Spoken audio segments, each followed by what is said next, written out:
Beleza, então, começou a gravação. Não estava bem programado o negócio aqui.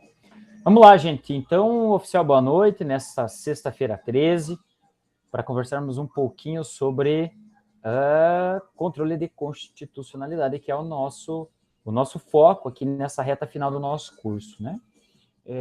Eu mandei para vocês 2 materiais, um deles é o que está sendo apresentado na tela agora, e o outro é um material bônus, é um material cujo conteúdo, de alguma forma, vocês já tiveram contato no direito constitucional 1, com certeza, especialmente quando discutiram teoria da Constituição, quando discutiram recepção, mas especialmente nova ordem constitucional.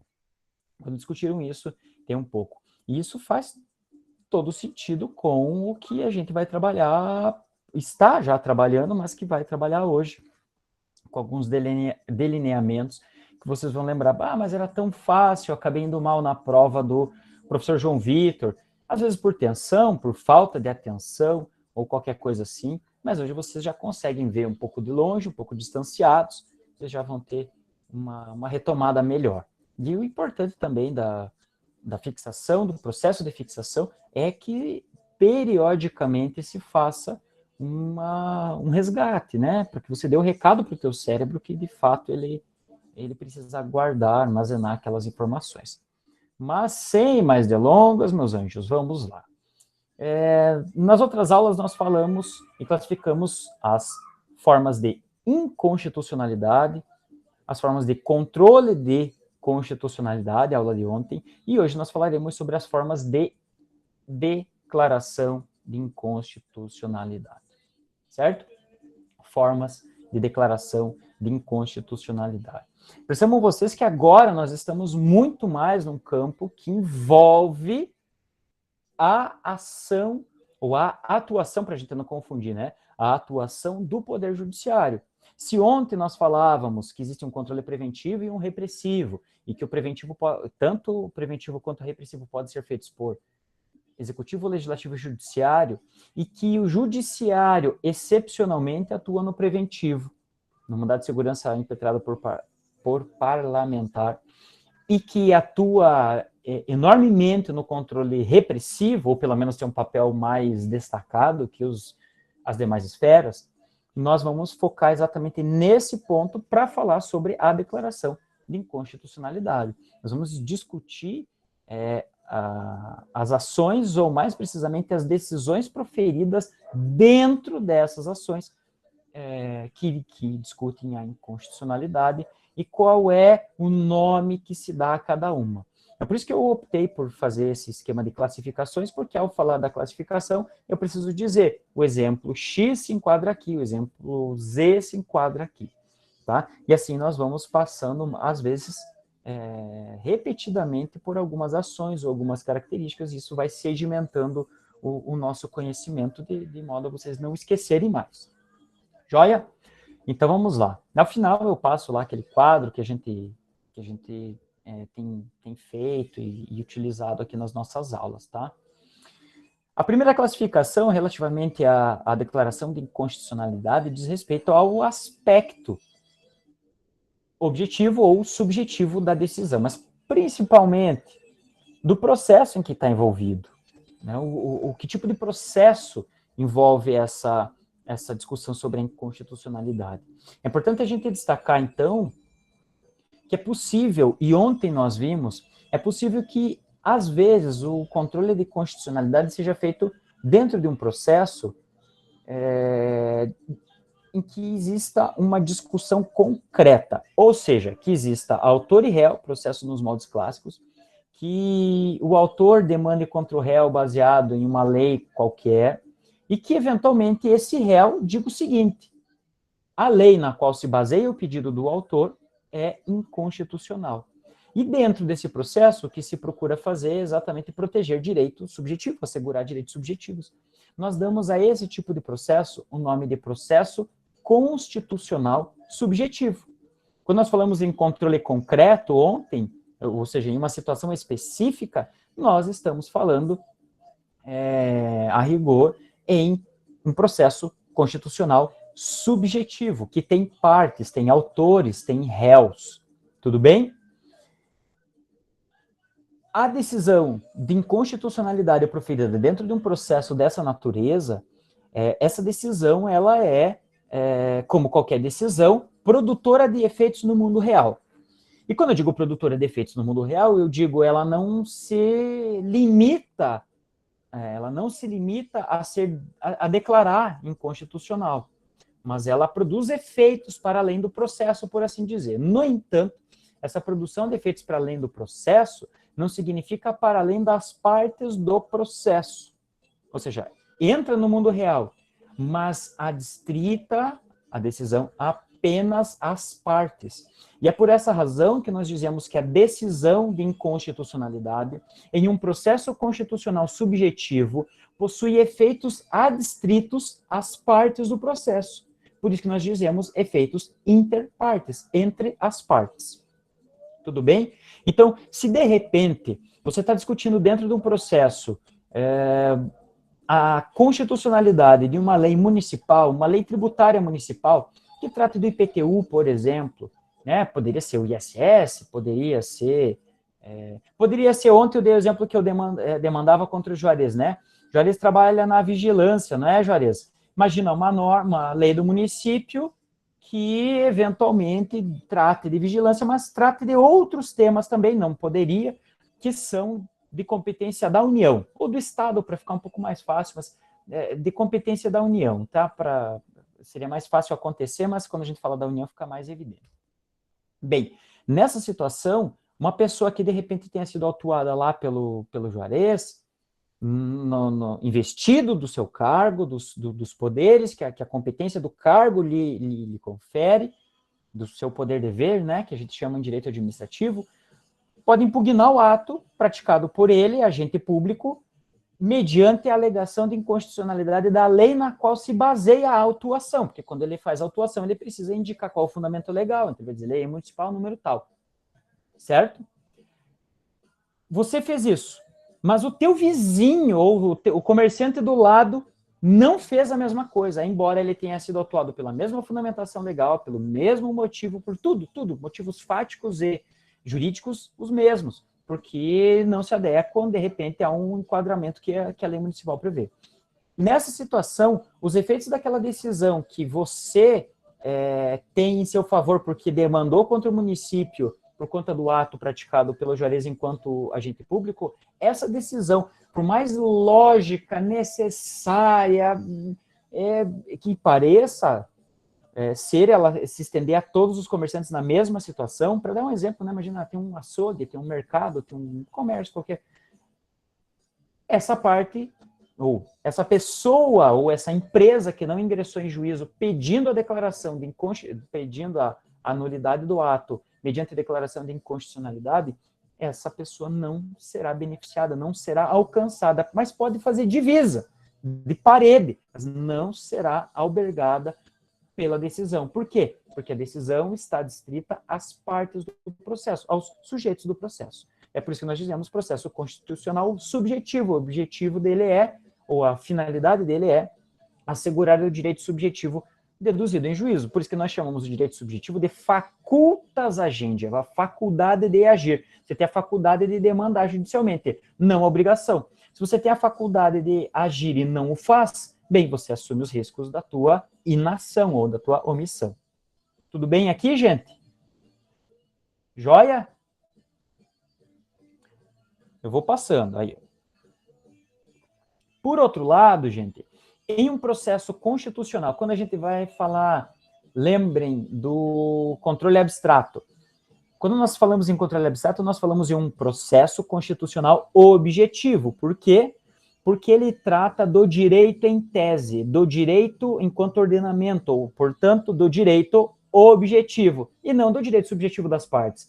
Se vocês bem lembram, ontem eu disse, nós não tratamos aqui de partes do processo, mas apenas de legitimados ou legitimadas, certo? Que a Constituição prevê. Portanto, quando nós falarmos de ADI ou ADIM, né? Agora falam com um N pequenininho, que é curioso o motivo pelo qual pararam de chamar de ADIM, né?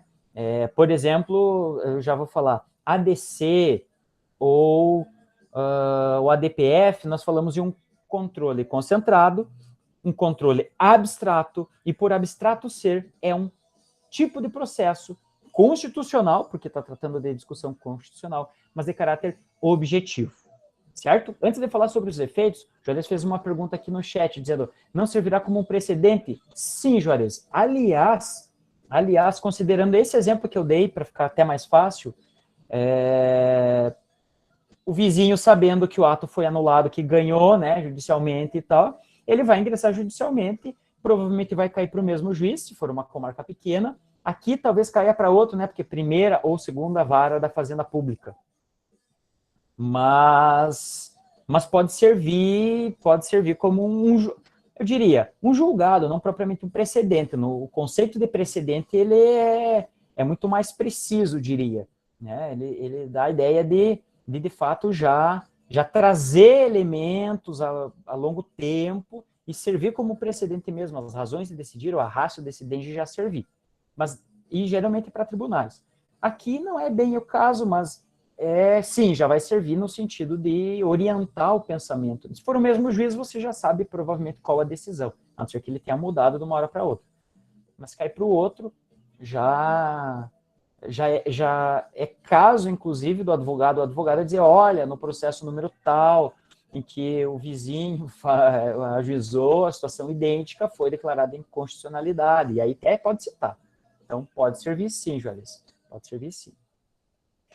Mas voltando, no caso do processo constitucional objetivo, os efeitos não são interpartes. Primeiro, por um motivo muito óbvio. Se não existem partes do processo, eu não posso falar que os efeitos são entre as partes, né? Às vezes o direito é muito lógico, né? O controle de constitucionalidade é bastante lógico, bastante, não 100% lógico, mas ele é muito lógico, tá? Ele procura ser muito fechadinho. Por quê? Porque ele está atrelado à ideia da supremacia da Constituição e de unidade do ordenamento jurídico. Unidade do ordenamento jurídico. Então, é uma coisa de vale, não vale, ou de exclusão. Daqui a pouco a gente vai ver a modulação de efeitos, daí muda um pouquinho, mas ele costuma ser muito lógico. Quais são os efeitos, ou qual é o efeito que rivaliza, digamos assim, com o efeito interpartes? Tá? O chamado efeito erga omnes. Já te respondo, Juarez. Efeito erga omnes. Efeito erga omnes significa contra todos, tá? Que se levanta, que se ergue contra todos. Tá? O efeito erga omnes significa dizer que ele vai alcançar a totalidade das pessoas. A totalidade das pessoas. Então, o efeito erga omnes, lembremos bem, é um processo constitucional objetivo e ele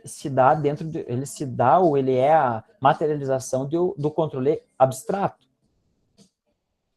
Materialização do controle abstrato parece contraditório, mas não é, se você prestar bem atenção. O controle abstrato é feito pelo STF. E, portanto, o STF dirá, essa lei, aí não é um caso de lei municipal, porque nem cabe, mas de uma lei estadual, ou de uma lei mesmo, Código Civil, Código Tributário, ou uma lei tributária aí qualquer, porque o Código Tributário anterior era a Constituição. E aí diz, é inconstitucional, certo? Código de Processo Civil, novo código, é inconstitucional. Aquele artigo, a partir dali, ele não tem mais vigência no ordenamento jurídico brasileiro. Ele não serve mais. Portanto, ele vincula a todas as pessoas, vincula entre as pessoas. Qualquer decisão judicial, não importa o que tenha sido dito, essa decisão se dá em relação a todos. Importante que eu coloquei no material para vocês, diz respeito ao dispositivo da decisão, tá, gente? Por quê? Porque durante a decisão existem questões que a gente diz obter dicta, tá? Questões secundárias, questões que propriamente não são utilizadas para orientar o pensamento. Isso não vincula, isso não obriga, isso ponto. A gente fala em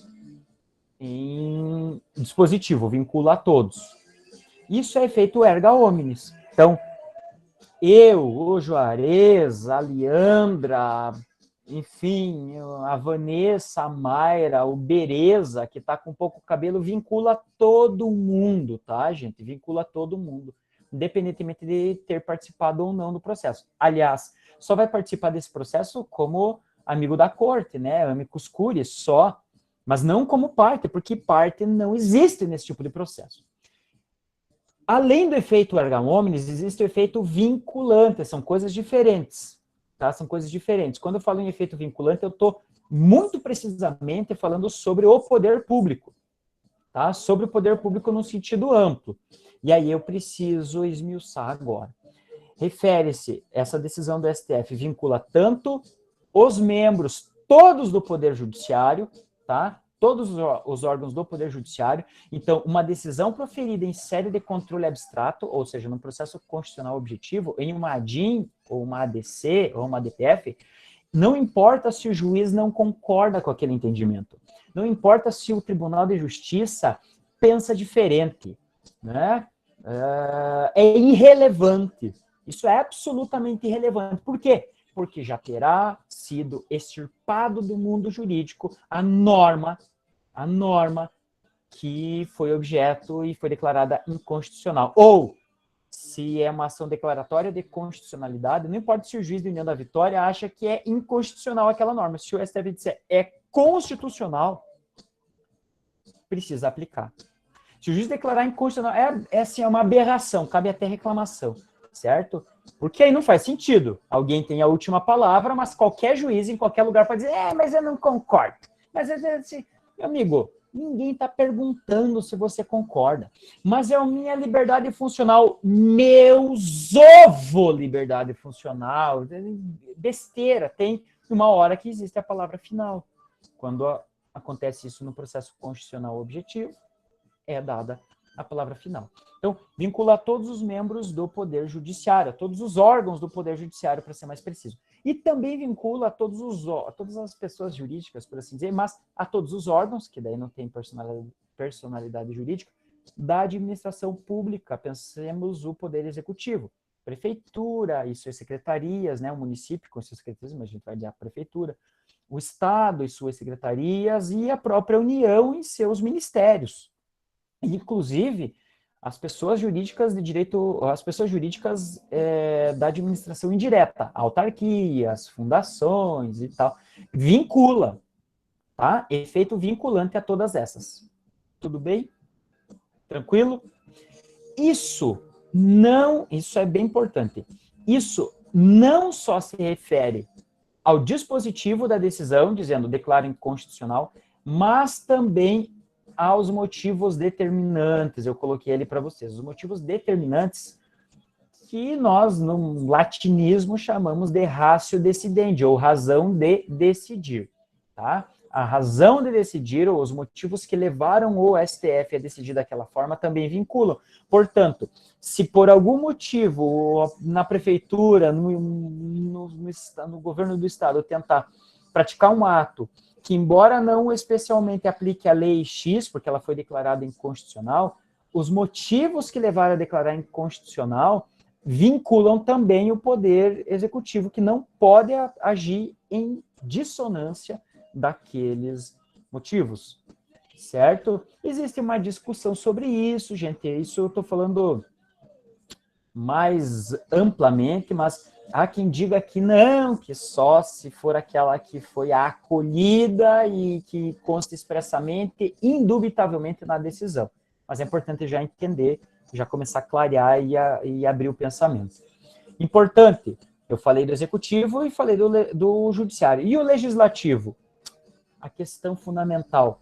Pode o Congresso Nacional, após ser declarada inconstitucional uma lei, ou um artigo de uma lei, assim que foi declarada, protocola um novo projeto de lei com a mesma redação, vai tramitar, passa na Câmara, passa no Senado, o presidente sanciona, pode voltar a existir uma lei com aquele conteúdo? Pode. Mas isso não é constitucional, ele não está vinculado ao Poder Legislativo? Não está vinculado. Curioso, né? Não está vinculado. Por quê? Preservação da atividade típica do Poder Legislativo. Aí tem que fazer o quê? Nova ação. Nova ação para extirpar do mundo jurídico. E assim, ad infinito. A pergunta que o Juarez fez, é errado falar Adim? Não é errado, Juarez.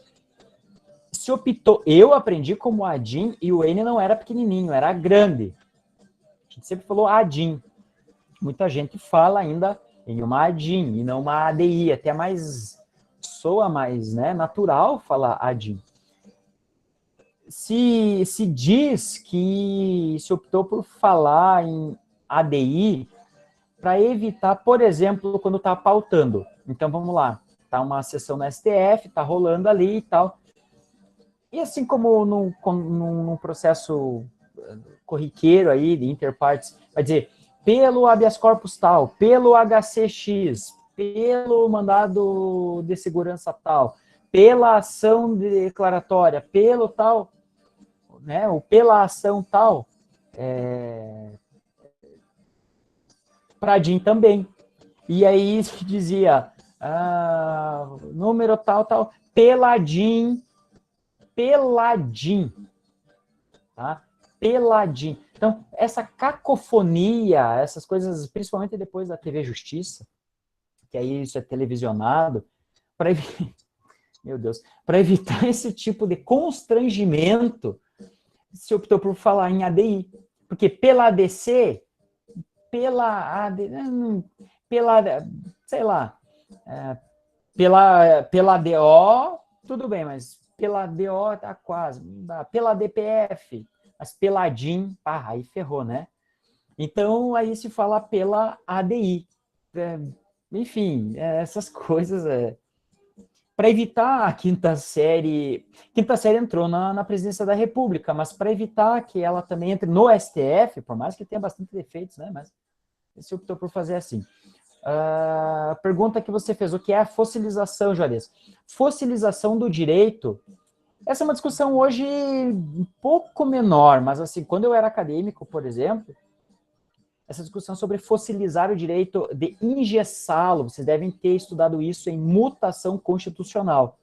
O direito, ele, assim como a sociedade, ele é dinâmico, aquela conversa toda. Geralmente isso é para dar vazão para ativismo judicial, vocês sabem disso, aprenderam com o André, né? Mas para evitar a fossilização, ou seja, que ele se torne fóssil, que ele se cristalize, que ele se torne imutável, ou seja, que ele não tenha a capacidade de acompanhar as necessidades sociais ou a mutação que o próprio direito acaba necessitando ou pelas quais o direito acaba passando, é possível que o poder legislativo faça uma lei com o mesmo conteúdo. Por quê? Porque famosa mutação constitucional. Antes se entendia que esse artigo dizia isso e vedava esse tipo de lei, ou esse tipo de dispositivo infraconstitucional. Entretanto, com a nova interpretação constitucional que se tem, não parece ser incompatível. E aí poderia não, pode o legislativo voltar a legislar sobre aquele mesmo tema, porque a Constituição não é um fenômeno estanque, terminado. A Constituição é um documento jurídico-político em movimento, assim como em movimento está a sociedade. É um pouco para resgatar aquela discussão que vocês tiveram lá em mutação constitucional. Joia? Não sei se me fiz bem claro, Juarez. Uma lei toda tida inconstitucional pode ser matéria de nova lei novamente? Então, pode. Pode sim, Juarez. Pode. Assim, se a inconstitucionalidade for formal, que é o mais normal de acontecer em uma lei integralmente inconstitucional, não tem nem discussão, porque ela só é inconstitucional porque não respeitou alguma fase do processo legislativo, e aí é inconstitucionalidade formal objetiva, ou não respeitou aquele que deveria iniciá-la, inconstitucionalidade formal subjetiva. Aí mais fácil, né? Agora, se ela é toda inconstitucional porque todos os artigos dela materialmente atacam a Constituição, né? Nesse caso, também pode, claro, mas não é por esse motivo mais fácil. É pelo fato de que o poder legislativo poderá legislar tantas vezes quantas quiser, porque, um, é a sua atividade típica, e dois, a Constituição pode ser interpretada de outro modo, e em sendo interpretado de outro modo, talvez essa norma, por mais que agora faça parte de outra lei, seja compatível com ela. Joia? Beleza. Aqui eu gostaria do seguinte, gente. Esse é um conteúdo que, creio eu, vocês já tenham visto em direito ou processual civil quando falaram de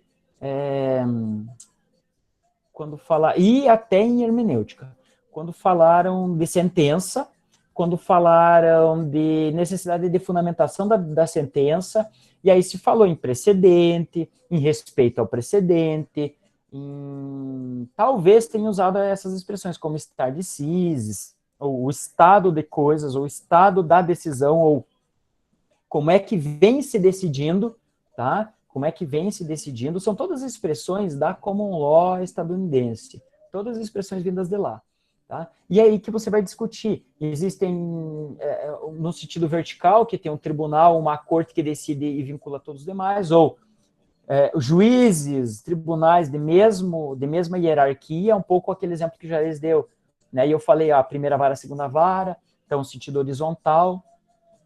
Essas situações eu não vou me ater aqui na nossa aula de hoje, tá? Eu não vou me ater porque a gente não tem tempo e isso é matéria que vocês já viram, tá? Eu só genericamente coloco aqui, não vou me aprofundar, só dizer que haverá vinculação, haverá essa simetria, por assim dizer, se a ratio decidente for a mesma, e se a ratio decidente for a mesma, se a ratio decidente não for a mesma, há que se distinguir os casos, tá? Por isso que a gente vai falar em distinguishing, tá? Distinguindo as situações concretas ou as situações do caso, porque a ratio decidente é diferente, a razão de decidir é outra. Mas não quer dizer que isso seja estanque e terminado, porque pode haver a superação do precedente. A isso nós damos o nome de overruling, tá? Nós, não, os estadunidenses. Overruling, que aliás elegeram o Biden, que não é grandes coisas, mas é muito melhor que o Trump. Tá bom, gente? Então, é possível superar o precedente. Então, esses termos vocês precisam estar atentos, porque eles acontecem e aparecem com muita frequência na doutrina quando vocês forem fazer a leitura. Mas é um conhecimento que presumo eu vocês já têm, ou já se depararam com ele, talvez não esteja tão fixo. Mas é caso de vocês, de repente, darem uma lidinha novamente. No material já está muito, muito pontual, mas ele já dá uma recuperada boa, né? Overruling. Trata-se da superação do precedente que é, então, abandonado. Tem um precedente que todo mundo tem seguido e, a partir de determinado momento, mudou a composição da corte, mudou o entendimento 20 anos depois e ponto, overruling, superação do precedente.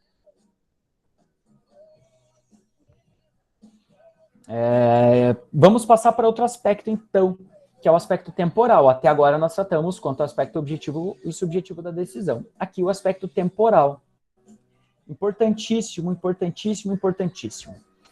Uma lei inconstitucional, ela é inconstitucional desde que ela nasce, desde sua concepção.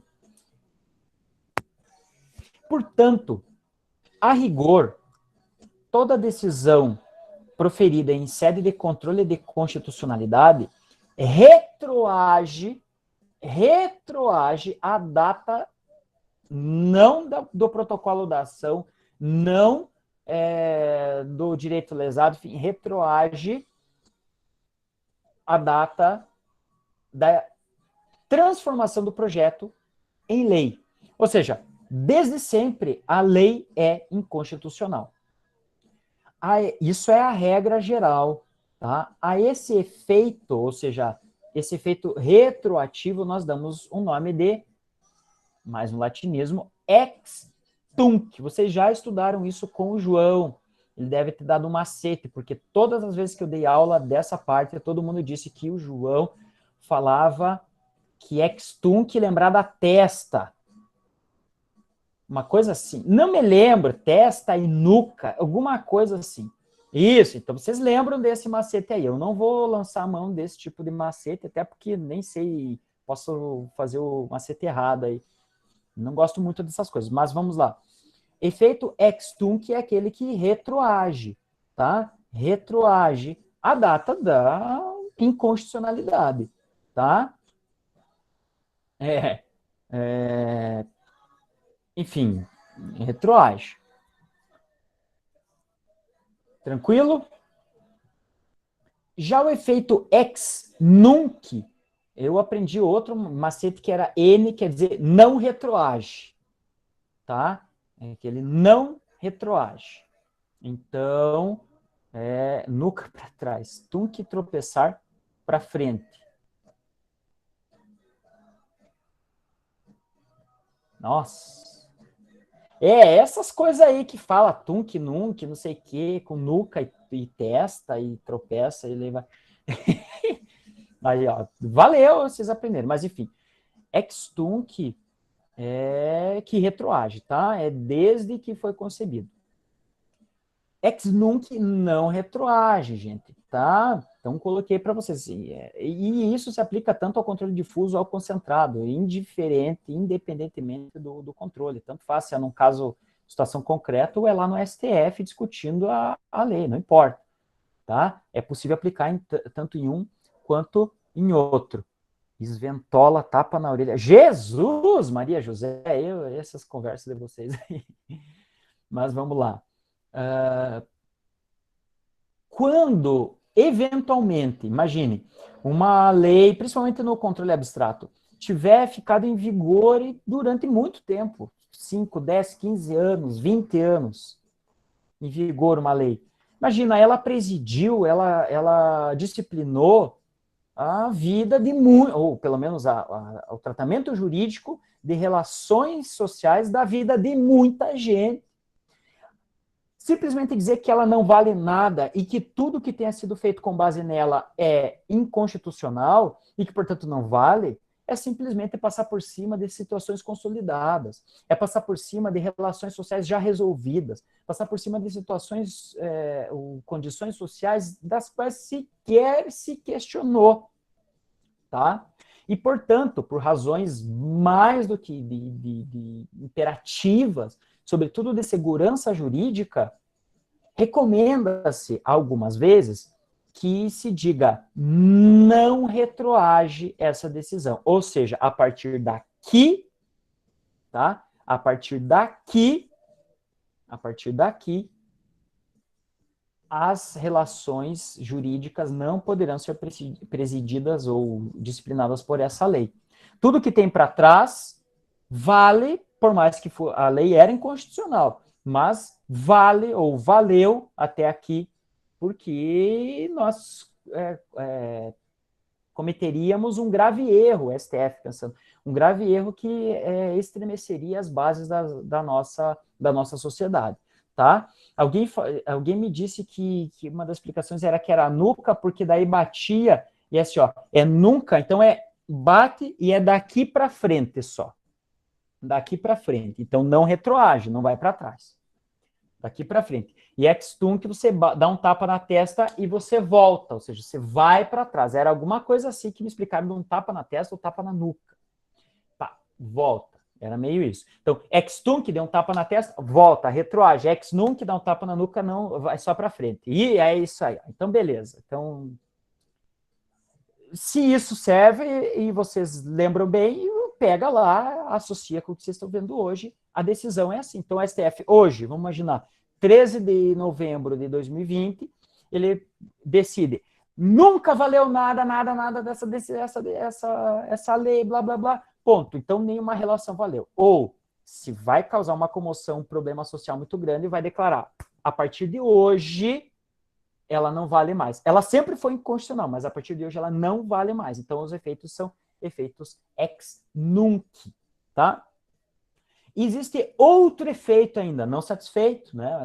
Além de dizer retroage, não retroage, o STF também disse o seguinte: é possível dizer, se começar a valer a partir de hoje, também vai causar um prejuízo danado e uma dificuldade de adaptação social, governamental tremenda. Então, daqui para frente não dá. Tem que fazer um marco futuro. Então, por exemplo, daqui 1, daqui 2, daqui 3, daqui 5 anos, ou gradativamente vai mudando. Escalona. Ou seja, nós damos o nome disso de modulação de efeitos. Tá? Modulação de efeitos. O ex-tunc não é uma modulação, porque é próprio de uma decisão que trata de inconstitucionalidade. Efeito ex-nunc, você modulou, dizendo é só a partir de hoje. E pró-futuro significa modular, dizer não é nem a partir de hoje, e nem vai retroagir, é só daqui 5 anos. Um exemplo foi das ADIs, ou das ADINs, 4357 e 4425, que trataram de uma emenda constitucional famosíssima aí, para quem está aí há mais tempo na labuta, que é a PEC dos precatórios. O que é um precatório? Lá no artigo 100 da Constituição, diz que quando a Fazenda Pública, estados, municípios, Distrito Federal ou a União mesmo, são réus no processo, eles são condenados e transitam em julgado essa decisão, e eles têm que pagar, eles não vão pagar mediante um processo de execução simples, do tipo, vou penhorar o prédio da prefeitura, vou penhorar uma máquina da prefeitura, vou penhorar os... Por que não pode penhorar? Porque bem público é impenhorável. Como é que é feito, então? É feito um cronograma de pagamento dessas dívidas, e mediante um documento, mediante uma requisição chamada precatório, que é administrada pelo Tribunal de Justiça ou pelo Tribunal Regional Federal, conforme for o processo. Joia? Ou requisição de pagamento também, RPV, requisição de pequeno valor. Lá está tudo no artigo 100 da Constituição. A emenda 69 mudou o regime de pagamento de precatórios, falando em parcelar os pagamentos. As ADIs, que eu citei agora há pouquinho para vocês, declararam inconstitucional a emenda à Constituição. Então, veja que interessante. É possível uma emenda constitucional inconstitucional? Claro que sim. Tá? Claro que sim, é possível. Quando ela contraria texto anterior e que contraria situações consolidadas. Mas, enfim, é possível emenda ser declarada inconstitucional. Esse é um exemplo. Nesse caso, o STF prolongou, modulou os efeitos para frente. Inclusive, ficou um tempo sem modular direito. Ficou um tempão sem modular direito, dizendo começou ou não começou a valer. Isso é efeito pró-futuro. Ou seja, tem um marco, tem aqui a decisão, tem aqui o acordo. Ex-tunc retroage lá a data da lei. Ex-nunc não retroage a partir da lei em diante. Pró-futuro, em um momento a ser designado, a ser definido futuramente. Joia? Importante, eu coloquei uma observaçãozinha para vocês aqui no material. No caso de controle, a gente está falando especialmente de controle concentrado, ADPF, ADC, ADO e ADI, não é o trânsito em julgado o marco a partir do qual é obrigatória a decisão. Por que não é? Porque não existe um recurso para isso, gente. Já está no STF, vai recorrer para quem? Para Deus? Entendeu? Então, a partir do momento que ele diz, já está valendo a decisão. Já vincula, já é erga omnes, tá? É o STF, Juarez, é o STF quem modula. Tem um quórum para modulação, tá? A gente vai estudar nas próximas, nós temos aula só semana que vem, acabou, né?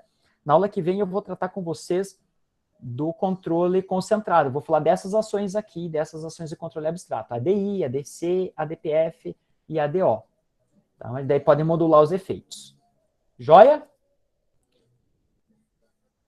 Quanto ao aspecto temporal, vencemos também. Pelo menos esses 3 efeitos. Existe aqui uma, entre aspas, curiosidade importantíssima. Eu não estou dando aula de cursinho, nem gosto muito dessa coisa, mas quem fala, quem quer fazer concurso, as coisas caem muito, tá? Cai muito esse tipo, já caiu mais, hoje já está mais consolidado isso, mais de conhecimento geral, mas a ideia de inconstitucionalidade progressiva, tá? Inconstitucionalidade progressiva. O que isso quer dizer? Quer dizer que à medida que o tempo vai passando, vai se tornando mais inconstitucional uma norma. É curiosíssimo isso, mas aqui eu disse para vocês, a gente já vai ver que não é tão fechadinho, tão lógico, nem sempre, pelo menos. É uma saída que se encontra. Ou seja, é a situação de dizer assim, tá meio grávido, tá? Tá meio grávido, não grávido completamente, para brincar. Quer dizer assim, existem normas que, à medida que o tempo passa, elas vão ficando mais inconstitucionais. Então, se elas vão ficando mais inconstitucionais, elas são ainda constitucionais. A gente diz que, então, no ordenamento jurídico existem normas ainda constitucionais, mas que, à medida que o tempo vai passando, conforme estruturas vão se criando, elas se tornam constitucionais. E isso se dá e se aplica a determinadas situações constitucionais imperfeitas. Essa é uma expressão do Lênio Streck, tá? Se vocês, eu coloquei um julgado em que isso aconteceu e eu coloquei, inclusive, tem um informativo do STF. Gente, dica, quem quer virar concurseiro, tem gente que desde a faculdade já quer fazer, dica, vão lendo os informativos do STF, vão acompanhando. Por quê? Porque ali eles condensam muito das principais decisões dadas pela corte durante um período, e aí você consegue já se situar. E é legal, assim, eu não recomendo para estudar só para concurso, eu acho que por conhecimento mesmo. Por quê? Porque você vai se deparar com situações que você já vai materializar o teu conhecimento. E você já vai apontar para outros horizontes. E aí você corre atrás para buscar. É interessante, tá? É interessante. Quando a gente é acadêmico, tudo é válido. Quando não é, já passou da graduação também, mas eu acho que é legal, assim. Eu, umas épocas, lia o Diário Oficial da União. Então, sim, gente. Mas não precisa o Diário Oficial, né? Hoje está muito mais fácil o acesso às coisas e vai fazer uma diferença grande lá na frente, né? É uma dica. Uma situação jurídica, ou uma situação jurídica ou constitucional, né? Mas mais precisamente, situação constitucional imperfeita, uma expressão do Lênio Streck. O próprio informativo do STF fala isso, o julgado fala isso, é uma afirmação trazida do Lênio Streck no Jurisdição Constitucional, mas não é nesse aqui, é num outro livro anterior, mais antigo, que é Jurisdição Constitucional e Hermenêutica, é outro livro, e que ele trata das situações constitucionais imperfeitas. E aí basicamente quer dizer, aqui o exemplo que foi dado, após a Constituição, passou a ser criadas as defensorias públicas e atribuir competência às defensorias públicas. Antes disso, antes da Defensoria Pública, parte dessas competências eram do Ministério Público.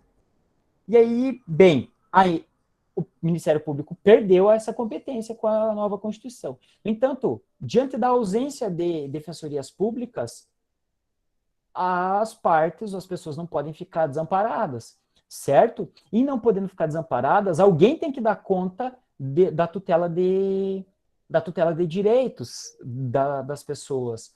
E aí se entendeu, e se entende durante muito tempo, que o Ministério Público ainda detinha competência. Deixa eu até colocar aqui para vocês. Para a gente ir visualizando mesmo e tal.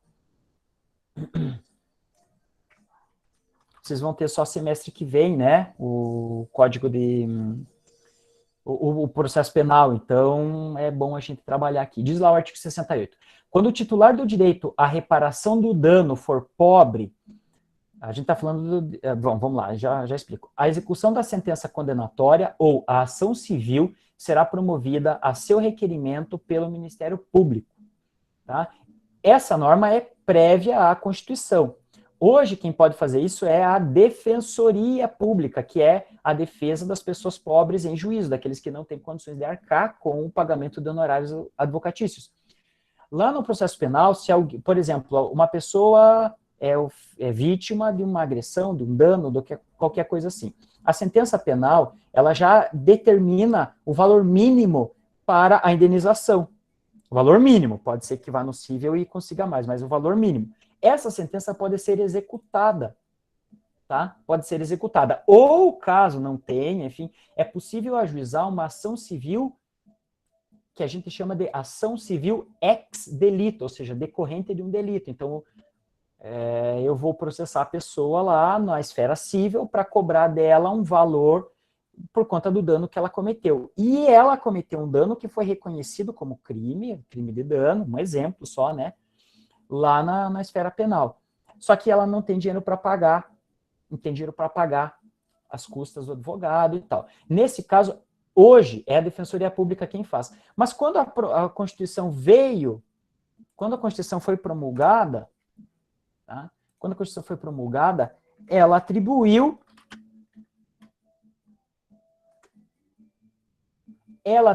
à Defensoria Pública essa competência, dizendo que a Defensoria Pública é a instituição, não especificamente dessa ação, né?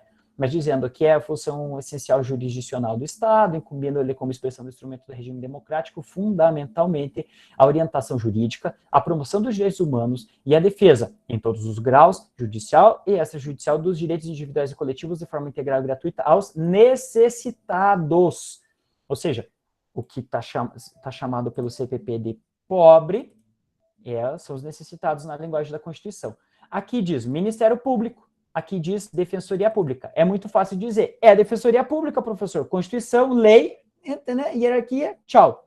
Mas, em não existindo Defensoria Pública, você não pode deixar desamparadas as pessoas, principalmente os mais necessitados. E aí é uma situação jurídica, ou uma situação constitucional imperfeita.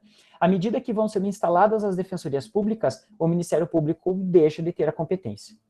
Certo? Inconstitucionalidade progressiva, ou seja, vai se tornando cada vez mais inconstitucional o artigo do CPP, conforme a União e os estados vão instalando as suas defensorias públicas. Joia? Importante aqui, mais um dado importante. Gente, há uma certa imprecisão nessa conversa, por quê? Porque norma prévia à Constituição nunca é inconstitucional. Ela é não recepcionada. Ou seja, não se faz controle de constitucionalidade de norma prévia à Constituição. Certo? A norma é simplesmente incompatível com a nova ordem. Então, ela bate e cai. Ela não passa pelo filtro. Certo? Que é o caso aqui. Mas como nesse caso ela passa um pouquinho desse filtro, por que ela passa? Porque a situação fática não preserva um direito constitucionalmente previsto para uma instituição defender. Nesse caso, ela, de certa forma, ela passa, com dificuldades, mas ela passa. E à medida que vai passando o tempo e vão sendo instaladas as defensorias, ela vai diminuindo, encolhendo até o ponto que se torna inconstitucional. Joia? Então, essa é a observação. Vou ver aqui, tem uma pergunta aqui do Juarez. Mas, se é feito pro futuro, o que será e que será ainda designado, o momento de iniciar a aplicação do que valeu a ADI, como fica os casos ajuizados? Boa pergunta, Juarez. A rigor também, a partir do momento em que a ADI definir a modulação dos efeitos, certo? A rigor é assim que funciona. E, portanto, vincula todos os órgãos do Poder Judiciário, tá? E, portanto, vincula todos os órgãos do Poder Judiciário. Então, basicamente, o que deve fazer um juiz, se tem sob sua jurisdição um processo assim, é aplicar o entendimento que vier a ser definido na ADI ou na ADC. Na ADC não, mas na ADI e na DPF, por exemplo. Joia? Porque se o juiz tentar mudar, ele basicamente vai estar contrariando uma decisão que é vinculante. E daí abre a porta para o indefinido, né? Porque se tiver, vamos imaginar, 500 mil processos daquele tema, e aí falar assim, essa decisão não vincula para esses processos já em curso, aí pode ter 500 mil decisões diferentes. Ótimo. Última classificação desse material aqui, gente, quanto à extensão.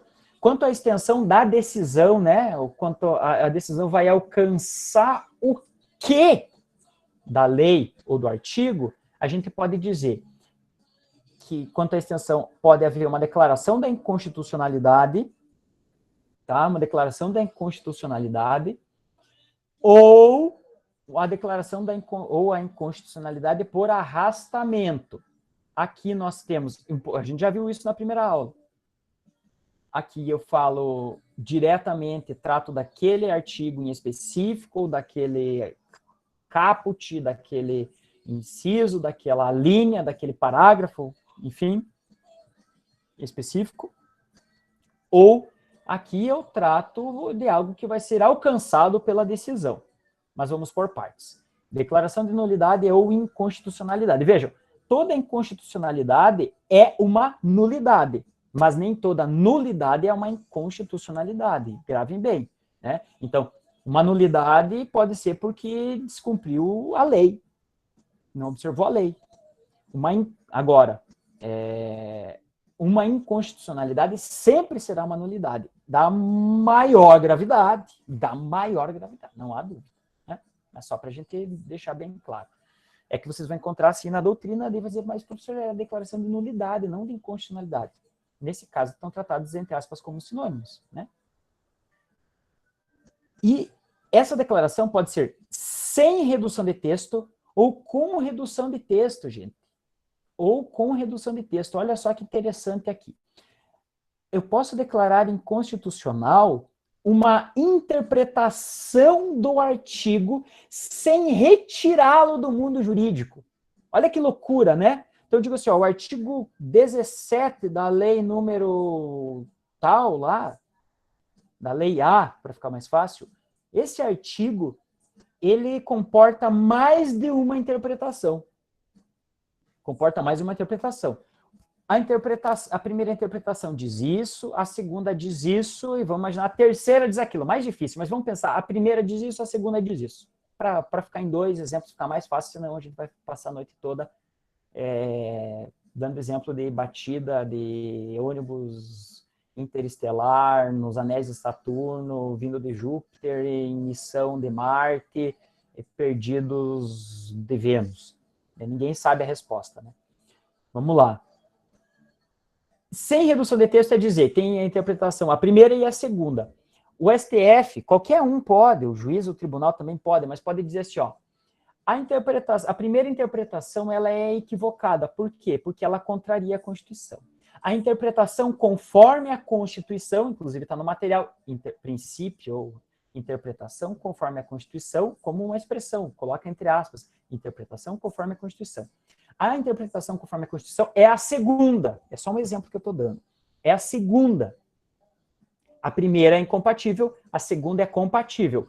Logo, não vai ser extirpado do mundo jurídico por meio da decisão do STF, para dar um exemplo, né? Não vai ser extirpado do mundo jurídico aquele artigo, mas apenas a interpretação possível daquele artigo, que é contrária à Constituição. Porque o que deve prevalecer sempre, obviamente, é a interpretação conforme a Constituição. É muito comum vocês ouvirem a expressão, aqui o tribunal fez interpretação conforme. Hã? Basicamente é a contração da expressão, princípio da interpretação conforme a Constituição. Ficou claro isso, gente? Então, não mexe no texto. Desde o A, né, de arte, ponto, 17, ponto, inteirinho, ponto, não muda nada, nem uma vírgula, zero, não muda nada. Mas diz, a interpretação primeira, que costumeiramente era feita, é incompatível com a Constituição. Vaza, joga fora no lixo. Aí você pega e só por aqui, ó. Joga fora no lixo, joga fora no lixo, joga fora no Ixu, tá? Mas a segunda não. A segunda, ó. Tá ok? Tá valendo. Para o presidente que vocês gostam, presidente de vocês. E existe também a possibilidade de declaração de nulidade e inconstitucionalidade com redução de texto. Muito lógico, né? Se existe sem, existe com. E aí, essa é a mais clássica. Pode ser total dizer, esse artigo 17 inteiro. O 17 precisa acabar. Mas tem outro, o 38 também. O 38 precisa acabar. Com redução total, tá? Redução total. Simples. É inconstitucional, acabou, tchau, um abraço. Ou uma lei inteira. O Juarez deu um exemplo de uma lei inteira inconstitucional. geralmente é a inconstitucionalidade formal, né? Do primeiro ao, sei lá, 93º artigo, sei lá, uma lei com 93 artigos. É inconstitucional porque é inconstitucionalidade formal. Então, com redução de texto, apagou aquilo no mundo jurídico. Ou pode ser parcial. E aí, só alguns artigos, só o 17 e o 38, ou, imaginando que o objeto é só o 17, só o artigo 17, que nem tem a linha, nada, só ali, ó, inteirinho ele. Aí a gente pode falar em redução de texto parcial. Pode, por exemplo, a declaração, pode ser do STF dizer assim, ó, essa expressão aqui, ela é inconstitucional, ou ela torna o artigo inteiro inconstitucional. Como nós devemos preservar, tanto quanto possível, o trabalho do legislativo, porque a atividade de legislar é típica dele, o que é que nós vamos fazer? Vamos pensar essa expressão e tirá-la. Redução de texto. Parcial. O artigo está ali ainda, mas simplesmente tirou uma e, assim como antes, joga fora no lixo, joga fora no lixo, joga fora no lixo. Beleza? Isso difere, eu já falei que eu relembraria em determinada aula e essa aula chegou. Isso difere absolutamente, de modo absal, de modo, enfim, o veto. Porque no veto o presidente só pode vetar o artigo inteiro, ou pelo menos o caput, ou o inciso, ou a linha inteira. Não pode tirar, pensar uma palavra e tirar. O veto vai ser daquela parte toda. Já a interpretação, conforme a Constituição, ou a declaração de nulidade com redução de texto parcial é possível, pode tirar só uma parte. Joia, gente? Tranquilo aqui? Importante esse questionamento aí, hein? Esse, sei lá, esse levantamento da questão, para não dizer esse questionamento. E por fim, aqui, inconstitucionalidade por arrastamento, pessoal.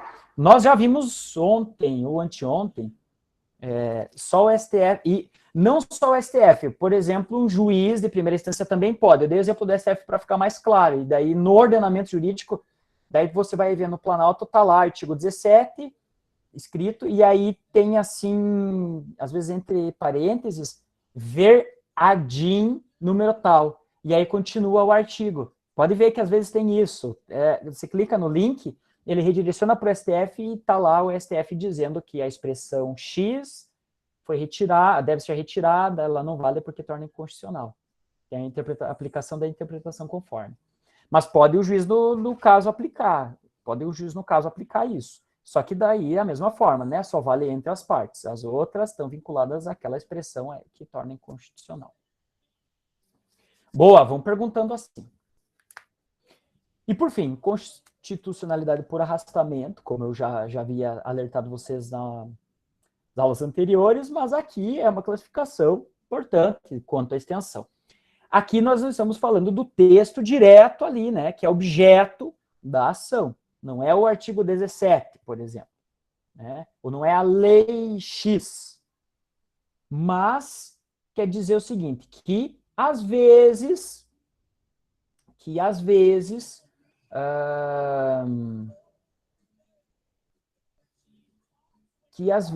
vamos imaginar,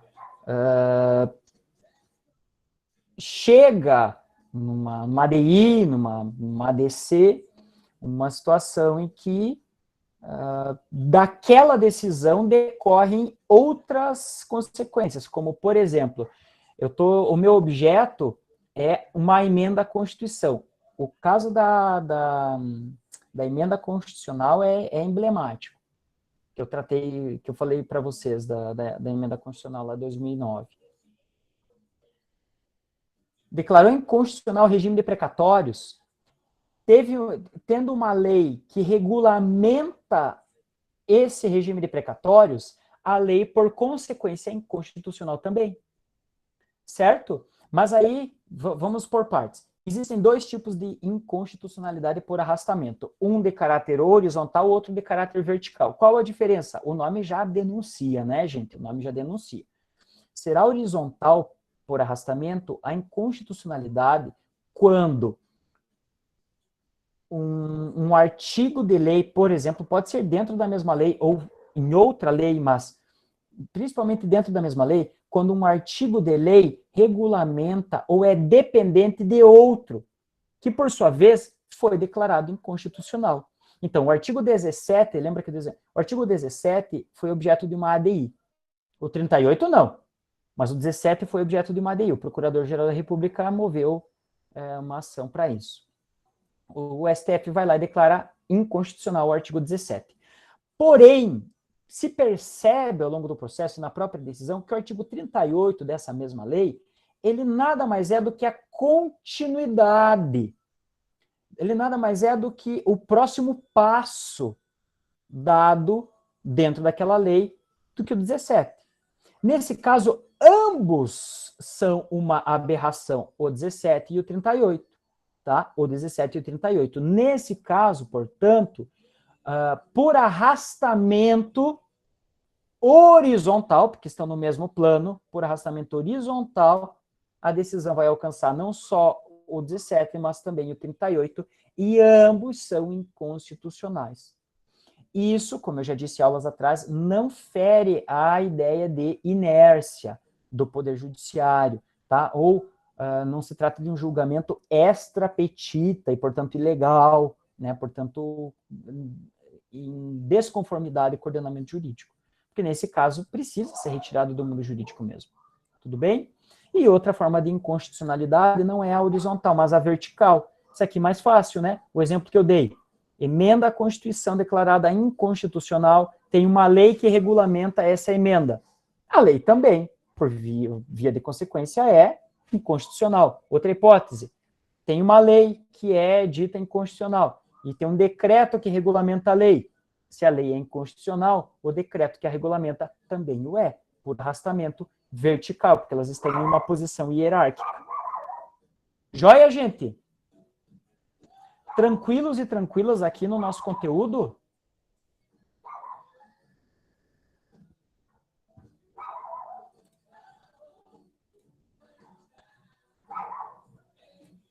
Tranquilas? Só para relembrarmos então, formas de, estamos aqui, ó, nosso pequeno mapinha aqui. Gente, eu vou mandar para vocês como leitores, porque eu dei print, fiz assim, transformando em PDF, ele ficou bem difícil. Talvez eu mande em 3 partes, ou talvez eu mande pelo Mario aqui mesmo, e aí vocês abrem como leitores sem poder editar, senão alguém clica e faz uma caca e estraga tudo, tá bom? Mas eu mando para vocês esse resumão aqui, bem tranquilo. Joia? Então vamos lá. Para o nosso Remember. Aula passada nós vimos, aula retrasada, formas de inconstitucionalidade. Aula passada vimos formas de controle de constitucionalidade. E na aula de hoje nós vimos formas de declaração de inconstitucionalidade, que pode ser classificada da seguinte forma: quanto ao aspecto subjetivo e objetivo da decisão, quanto ao aspecto temporal e quanto à extensão. Quanto ao aspecto subjetivo e objetivo da decisão, nós temos processo constitucional objetivo e processo constitucional subjetivo. Na ordem inversa, está no material para vocês. O processo constitucional subjetivo produz apenas efeitos interpartes. Por quê? Porque ele tem o objetivo de tutelar o direito subjetivo das partes deduzido em juízo. É um processo controle concreto, controle difuso, é esse que se dá no dia a dia, na vida forense, país afora. Por sua vez, o processo constitucional objetivo é diferente. Ele se dá no âmbito de um controle concentrado e ele possui efeitos que não são efeitos interpartes, porque não há partes. Ele possui efeitos erga omnes, contra todos, todas as pessoas estão vinculadas ao dispositivo daquela decisão, como também possui efeito vinculante, lembrando sempre com muito cuidado, vinculante a todos os órgãos do Poder Judiciário e a todos da administração pública direta e indireta, portanto, Poder Executivo, mas não ao Poder Legislativo, tá? No que tange a sua atividade legislativa. Não pode dizer, professor, mas em um processo administrativo ou a uma licitação dentro do Congresso, vincula? Claro que vincula, porque são atividades atípicas. Estou falando de atividades típicas. O Poder Legislativo não está vinculado em sua atividade típica à decisão do STF. Por quê? porque é possível mutação constitucional, é possível e é desejável, segundo essa interpretação, que não haja fossilização da Constituição, e, portanto, pode legislar. De outro lado, temos também a classificação quanto ao aspecto temporal, e basicamente significa a situação no tempo em relação a situação no tempo dos efeitos da decisão. A decisão, a rigor, terá sempre efeitos ex tunc, ou seja, retroage, volta ao nascimento da lei.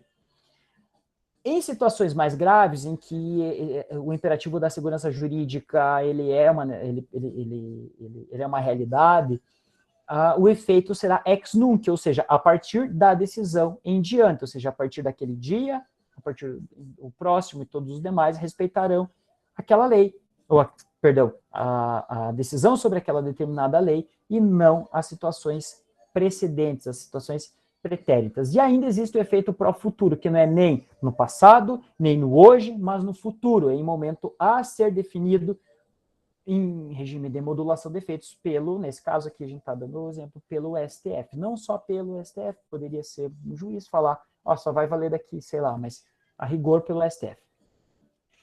Um detalhe, inconstitucionalidade progressiva, que quer situar a lei no espaço não, mas no tempo, que se aplica às situações constitucionais imperfeitas, como nós já vimos, expressão atribuível ao nosso queridíssimo doutrinador Lênio Streck. E, por fim, quanto à extensão, pode ser a declaração de inconstitucionalidade, no material lá para você está nulidade também, mas eu já expliquei, ou inconstitucionalidade por arrastamento. Então, a decisão pode declarar inconstitucionalidade sem redução de texto, e aqui nós damos o nome de interpretação conforme a Constituição, ou com redução de texto, e aí pode suprimir uma parte do texto, ou pode suprimir todo o texto. Certo? Essa lei é inconstitucional, ou esse artigo é inconstitucional. Suprime tudo, ou esse artigo só é inconstitucional em relação a esse ponto.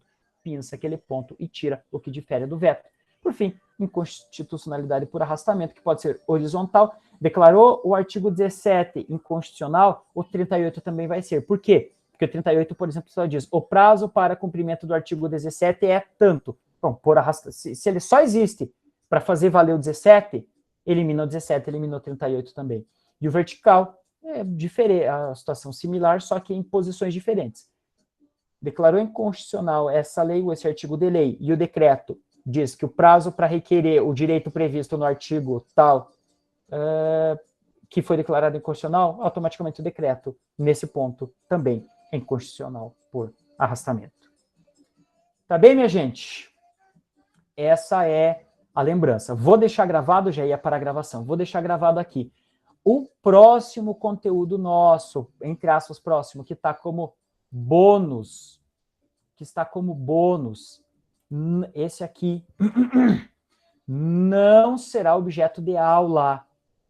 Não será objeto de aula. A aula que vem nós não trabalharemos esse conteúdo. Eu apenas o lancei para que vocês relembrem, tá? Vocês já leram, vocês já sabem, mas é só para vocês lembrarem dos fenômenos, da recepção, tá? Vocês já viram isso, é resumido, mas vocês já viram. Bônus não cai em prova, ótimo, Juarez, boa pergunta.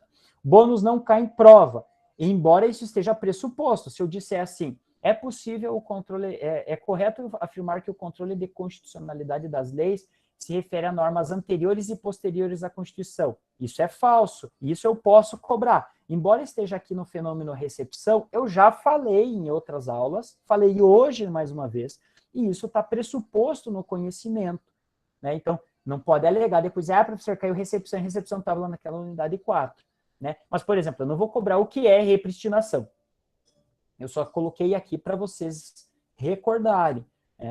Isso. Eu não vou cobrar o que é desconstitucionalização, porque nós não temos, assim, um fenômeno dessa natureza robusto no nosso ordenamento, salvo hipóteses que eu coloquei aqui para vocês, como no caso da Constituição de São Paulo, que deixou em vigor ainda, e recepção material. Tá bom, gente? Esse material não será cobrado na prova, não será objeto de aula, ele é pressuposto, assim, só para vocês se situarem, para quem não lembra. O próximo conteúdo nosso vai ser sobre as ações do controle concentrado, porque no controle difuso vocês mais ou menos já sabem. Eu vou tratar um pouquinho sobre cláusula de reserva de plenário, que trata no controle difuso, tá, gente? mas eu vou dedicar as nossas 2 próximas aulas a esses detalhes do controle difuso e ao controle concentrado, as ações constitucionais, que são legais estudar, e é um conhecimento muito importante mesmo. Tá bom, gente? Então, bem, acho que vencemos hoje o nosso desafio. Agradeço mais uma vez que vocês tiveram essa paciência. Tenham uma ótima noite, um ótimo final de semana, um bom descanso. Na semana que vem nós nos vemos. Permaneço à disposição de vocês, né? Vão mandando aí, a gente vai conversando, tá bom? Boa noite, meus queridos e minhas queridas. É isso. Valeu!